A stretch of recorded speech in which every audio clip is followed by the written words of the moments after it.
let's say like it's like one of their kids inherits the IRA. How does that situation look as opposed to obviously a spouse? Well, that's when now you're into this 10-year rule. So what's going to happen is once you inherit an IRA, you have to get the money out within 10 years.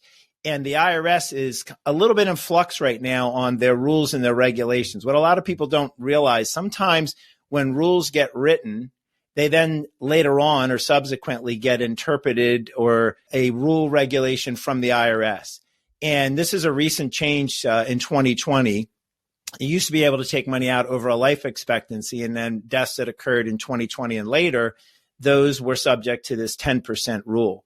Now, if somebody was over 73 right now or 73 and already taking their minimum distribution, the person who inherits that account had 10 years or has 10 years to make that full distribution. And the IRS came along and said, well, that's not quite as rapidly as the way that the person was already, the living person who's now died and passed on their IRA. That isn't quite as rapidly. So you have to take some degree of distribution out, but it's got to be done in that 10-year period of time.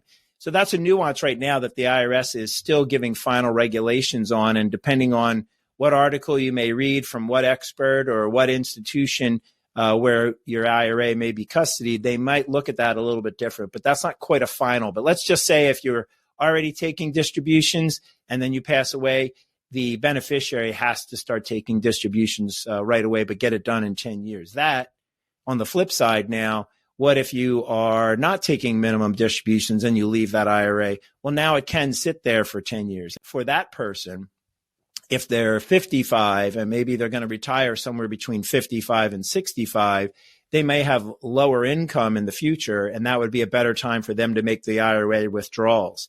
Or they might have more tax deductions in a current year, and so they want to take a larger distribution earlier in the IRA.